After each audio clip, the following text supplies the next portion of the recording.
नवंबर 2017 paper 23 question number 3 स्टेपलिन के नाम से सवाल है। मेरे हिसाब से इससे मुश्किल आ नहीं सकता और इससे आसान हो नहीं सकता। सबसे पहले मैंने कहा कि मेरे पास क्या दी हुई है, इन्वेंट्री दी हुई है ओपनिंग। मैंने कहा मेरा ग्रॉस प्रॉफिट दिया हुआ है, मैंने देख ली बात, समझ ली। ऑल गुड्स, जितनी भी गुड्स आई हैं वो 20% मार्जिन पे हुई हैं, जिसका फॉर्मूला क्या होता है, जीपी मार्जिन होता है आपके पास।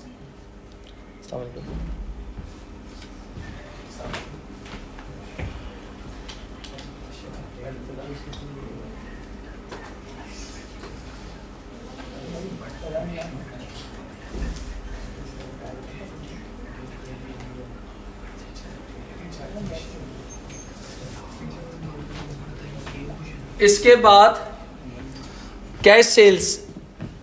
हुज़ैफा भाई, अरबाब भाई, ये क्वेश्चन सिर्फ आपके लिए मैं करवा रहा हूँ। कैश सेल्स कितनी है? दुनिया में दो लोग हैं, उधार वाले और कैश वाले। सही है, जितनी भी परचेजेस हुई हैं वो सारी उधार पे हुई हैं। बॉस, जो भी ट्रेड रिसीवेबल था वो ये था, एग्री। इसके बाद ट्रेड पेबल जो था वो ये था, इन्वेंट्री टर्नओवर ये था। तो करना क्या, trade receivable turnover, state the formula use. 1 mark इसका मतलब फॉर्मूले का है। जहाँ ये बोल देगा तो डेफिनेटली आपको फॉर्मूला यूज करना पड़ेगा। तो here is the answer of part A. क्या निकालना है? Trade receivable turnover. मेरे ख्याल से मेजॉरिटी आप लोग निकाल चुके हो, जिसका फॉर्मूला था trade receivables over credit sales, not sales, not cash sales, credit sales. Trade receivables question में गिवन था 16,500 इंटू 365। तो तुम्हें क्या निकालना था? क्रेडिट सेल्स निकालना था, जो सेल्स दी हुई भी नहीं है तुम लोगों को, सेल्स तुम्हें नहीं दी हुई। तो मैं बिल्कुल सुकून के साथ, तवज्जो के साथ ग्रॉस प्रॉफिट मार्जिन दिया हुआ है, प्लीज़ इधर देख लीजिएगा। सेल्स की स्टार्टिंग करने के लिए जा रहा हूँ। ग्रॉस प्रॉफिट मार्जिन मेरा था 20%, ग्रॉस प्रॉफिट मेरा था 37,150। सेल्स को एक्स रख लेता हूँ। सेल्स का मतलब इसमें कैश और क्रेडिट दोनों शामिल है। ये डिवाइड हो रहा है, उधर जाके क्या होगा? तो स्टेप मिस नहीं करूँगा, दिखाऊंगा आप लोगों के लिए। Sales equal to 37,150 multiply by 20%। दोस्तों स्टेप अगेन मिस नहीं करूंगा, 37,000 का 37,150 मल्टीप्लाई बाय 20 डिवाइड बाय 100। तो सेल्स कितनी आ जाएंगी, जल्दी से बताएं। जी भाई, डिवाइड होगा। अच्छा सॉरी, तो ये एक थोड़ा सा एक इशू आया है, वेट करना। सेल्स यहाँ पर कितना हो गया? 20% इक्वल टू 37,150। सेल्स को सब्जेक्ट बना लिया, मल्टीप्लाई हो रहा था तो नीचे आके क्या हो गया?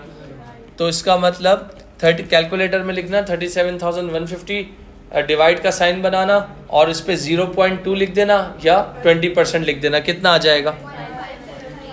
एक बोल दो बेटा। 185,750। जलसे में नहीं आए हो तो सेल्स कितनी आ गई? ये तुम्हारी सेल्स है। जिस बच्चे ने यहाँ गलती से सेल्स लिख दी ना, ये गलत हो जाएंगी। सवा फॉर्मूले में क्रेडिट सेल्स है। तो इन्होंने बोला, तो इसका मतलब इसमें से अगर मैं कहता हूँ ये वाली सेल्स माइनस कर दो, जो कौन सी हैं? कैश सेल्स हैं, जो कि कितनी है? 18,575 माइनस कर दो, ये कौन? 16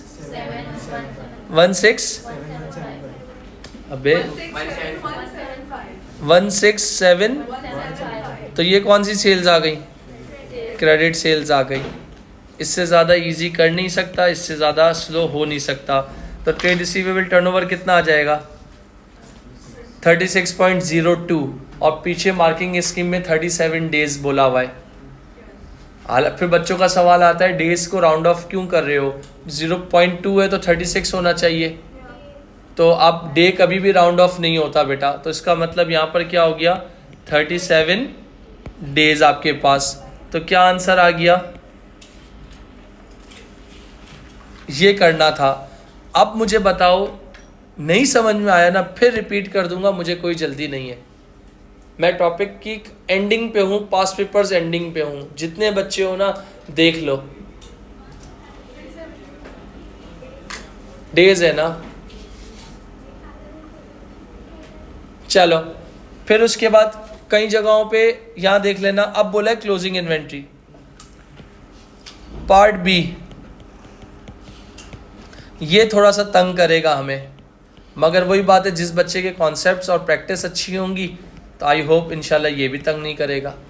क्लोजिंग इन्वेंट्री बनता है, यहाँ एक फॉर्मूला दिया हुआ है मेरे ख्याल से, यहाँ पर एक फॉर्मूला दिया हुआ है। क्या दिया हुआ है? Inventory turnover. आओ देखते हैं, मैजिक करते हैं कुछ। मगर इन्वेंट्री टर्नओवर भी शायद एक मिनट, उसके लिए मुझे एक minute. Gross profit equal to sales minus cost. तो ग्रॉस प्रॉफिट पता है 37,150 गिवन था। सेल्स कितनी आई थी? 185,750। कॉस्ट को क्या रख लिया? x। तो cost of sales equal to 185,750 minus 37,150। तो कॉस्ट ऑफ सेल्स कितनी आ जाएंगी? 148,600। सर आपने क्यों निकाली थी?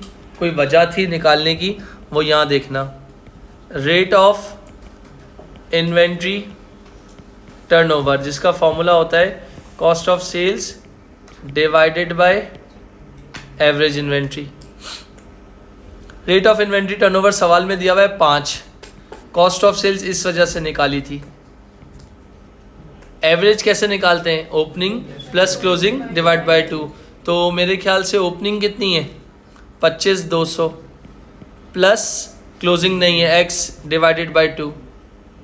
डबल डिवीजन है, ये 2 इधर डिवाइड हो रहा है, इधर जाके क्या हो जाएगा, और ये इधर डिवाइड हो रहा है, इधर जाके क्या हो जाएगा। तो यहाँ पर क्या किया? 5 25,200 plus x equal to 148,600 into 2। 5 को मल्टीप्लाई कर लिया 25,200 से, तो कितना आ जाएगा? 126,000। 5 को मल्टीप्लाई कर लिया x से, तो कितना हो जाएगा? 148,600 को मल्टीप्लाई कर लिया 2 से, तो कितना हो जाएगा? जी बॉस, 297,200। 5x को सब्जेक्ट बना लिया, 297,200 को अपनी जगह पे रखा, 126 को उधर भेज दिया। तो 5x इक्वल टू 297,200 माइनस 12,600। तो 5x इक्वल टू कितना आ जाएगा? 171,200। x को सब्जेक्ट बना लूँ, 171,200 को डिवाइड कर लूँ 5 से, तो x यानी कितनी आ गई इन्वेंट्री?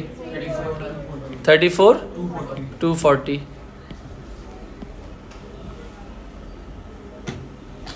एक स्टेप मैंने मिस नहीं किया। मैंने देख लो, अगर मैं चाहता कोई स्टेप मिस करता, और इतना लंबा मैंने वर्किंग की है, और यही आपकी रिकॉर्डिंग भी चल रही है। आप चाहो तो मेरा ईमान है इस चीज़ पे कि आप घर पे आप इस एक बार खुद करो, क्लास में घर पे एक बार वीडियो सुनो और फिर देखो, क्योंकि ये वाली वर्किंग मैंने, ये 7वां 8वां क्वेश्चन है जिसमें इस तरह की वर्किंग मैंने करवाई है। नेक्स्ट पार्ट में क्या बोला था? अगेन वो भी 4 मार्क्स का है, उसमें थोड़ी सी हेल्प कर दो, मुझे फॉर्मूला याद नहीं है। ट्रेड पेबल टर्नओवर का मुझे फॉर्मूला याद नहीं है, कोई बच्चा मेरी हेल्प कर सकता है? पार्ट कौन सा है? आप कह रहे हो ट्रेड पेबल टर्नओवर, क्या फॉर्मूला होता है? Trade payable over credit purchases into. अच्छा, ट्रेड पेबल है सवाल में क्या? हाँ, 9,500 है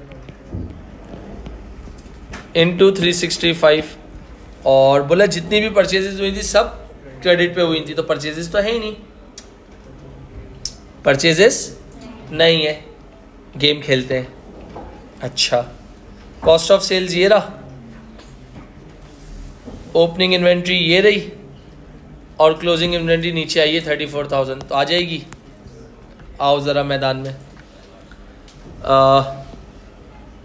cost of sales equal to opening plus purchases minus closing. 148,600 निकाली थी, ओपनिंग 25,200 थी, परचेजेस नहीं पता, क्लोजिंग कितनी आई थी 34,240। 148,600 इक्वल टू 25,200 माइनस 34,240, कितना डिफरेंस आ रहा है? नेगेटिव में आ रहा होगा, हाँ। तो 9040 ये प्लस है, उधर जाके क्या होगा, अगेन स्टेप मिस नहीं करूँगा। 148,600 प्लस 9040, तो परचेजेस कितनी आ गई? 157,640। थैंक यू बच्चों। 157,640 सॉल्व किया कितना आ जाएगा?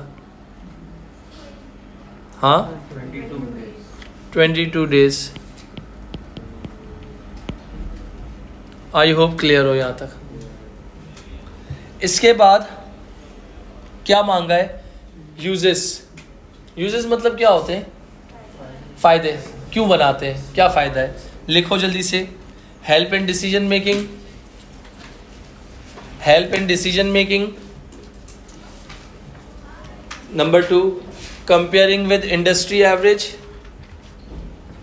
Help in decision making, comparison with industry average, comparing one business with another. Help in decision making, comparing with industry average, comparing one business with another, comparing one year with another, bracket में trend analysis, bracket close. Help in decision making, number 1. Number 2, compare with industry average. Number 3, comparing one businesses with another businesses. Number 4, comparing one year with another, bracket में trend analysis, bracket close.